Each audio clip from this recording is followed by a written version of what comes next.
January 1st, 2025, 12 minutes after midnight, Western Los Angeles.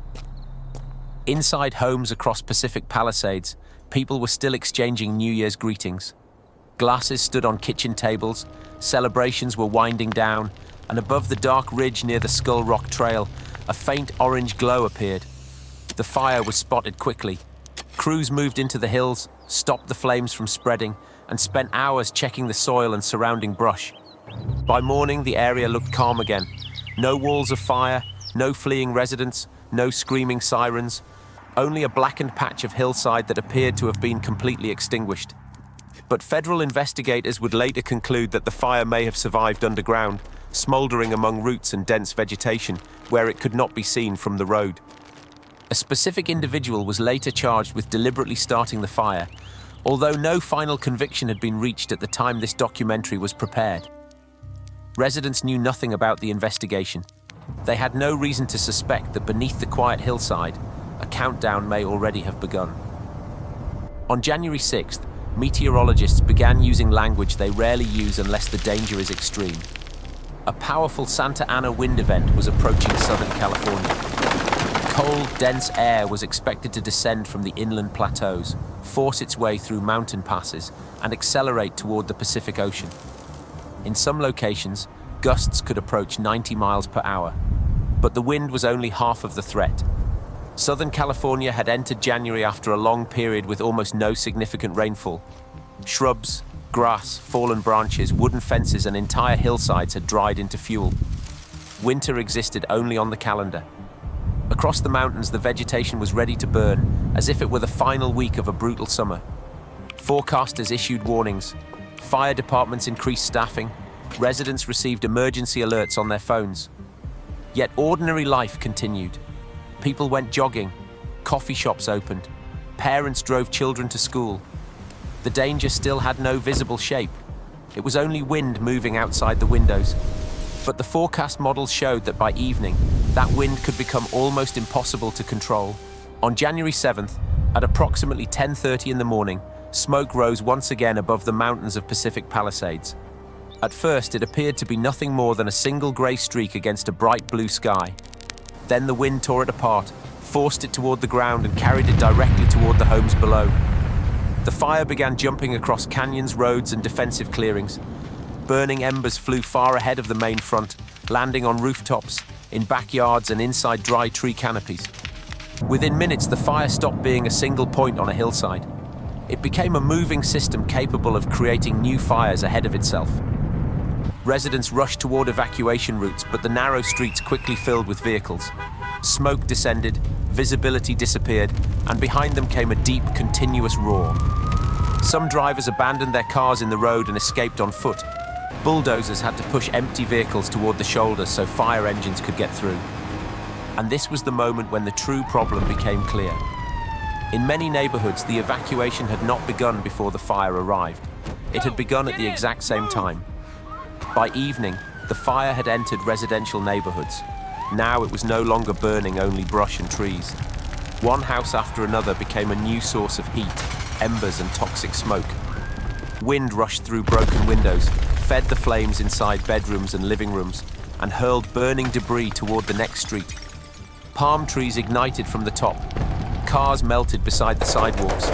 Damaged gas lines produced sudden bursts of bright flame. Aircraft capable of dropping water and fire retardant were forced to land because of the wind. Flying through that turbulence had become too dangerous. On the ground, another crisis was developing. The demand for water rose far beyond the capacity of the municipal system. Storage tanks serving higher neighborhoods began to empty, and pressure inside some fire hydrants fell. Firefighters connected their hoses and received only a weak stream where thousands of gallons were needed. This was the moment the emergency became a systemic failure. The city's water infrastructure had been designed to fight isolated burning buildings. Now it was being asked to supply a battle against entire neighborhoods burning at the same time. But the worst was not happening only in Pacific Palisades. While western Los Angeles disappeared beneath smoke, the Eaton fire erupted near the foothills of the San Gabriel Mountains. Additional fires soon appeared in other parts of the county. Emergency dispatch centers were overwhelmed by calls. Power failed. Mobile phone service became unstable. Roads were closed faster than digital maps could update. Thousands of people tried to understand where they were supposed to go when fire seemed to be both behind them and ahead of them. Some turned back for medication. Others searched for relatives who had stopped answering their phones. Evacuation shelters filled with mattresses, bottled water, animal food, and portable chargers. Outside, the daytime sky turned a dirty orange, while ash fell across neighborhoods located miles away from the flames. The scale of the disaster could no longer be measured by following a single fire line. Los Angeles was now trapped inside an entire network of fires, each one pulling away engines, aircraft, personnel, and attention. And yet the most terrifying visual symbol of the catastrophe had still not appeared. On January 10th, at approximately 10:45 at night, cameras overlooking the fire zone captured what many viewers immediately called a fire tornado. Above the burning hillside, a narrow, rotating column of flame, smoke, and superheated gases rose into the darkness.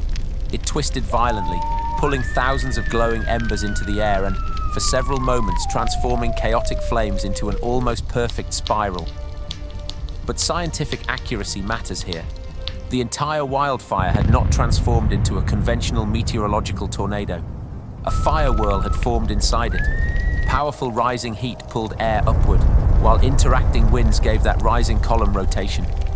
Fire whirls can change direction within seconds, throw burning material across considerable distances, and make any close approach deadly.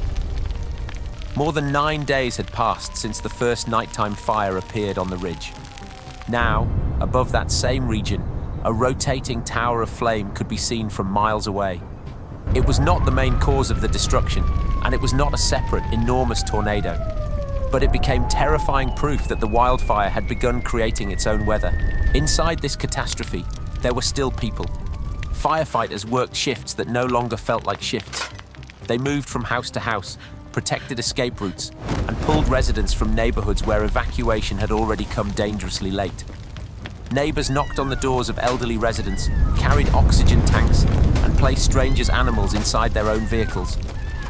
Some homeowners remained behind until the final possible moment, spraying their roofs with garden hoses even as the wind scattered the water into mist and pressure inside the pipes began to disappear. Others were forced to make the most painful decision of all. They drove away while knowing that within minutes the house behind them might no longer exist. At evacuation centers, residents watched live broadcasts and tried to identify their own streets by the shapes of trees or the outlines of familiar buildings. Sometimes a camera revealed one surviving house surrounded by dozens of grey, rectangular foundations. For a moment, that image offered hope. Then the wind shifted, smoke covered the camera, and the connection vanished. In disasters of this scale, heroism rarely looks like one grand act. More often, it looks like car keys left in the ignition, the hand of a stranger, or a door that someone managed to knock on just in time. When the wind finally weakened and the smoke began to clear, the scale of the destruction became visible from the air. The Palisades Fire burned more than 23,000 acres and destroyed approximately 6,850 structures. The Eden Fire destroyed more than 9,400 additional structures. Together, the two largest fires destroyed more than 16,000 buildings and damaged thousands more. At least 29 people lost their lives. Where entire neighborhoods had once stood, only street grids, chimneys, empty swimming pools, and the metal frames of vehicles remained. But the most important lesson of this disaster cannot be reduced to one number or even to the image of a rotating column of fire. Los Angeles witnessed how a small ignition, extreme winds, drought-dried vegetation, delayed evacuations, and the limits of urban infrastructure could combine into a single chain of catastrophe. Each element seemed manageable on its own. Together, they created an event that moved faster than human decisions. The fire did not arrive as a sudden monster without warning. It arrived as a sequence of warnings, each one appearing not quite frightening enough until almost no time remained to act.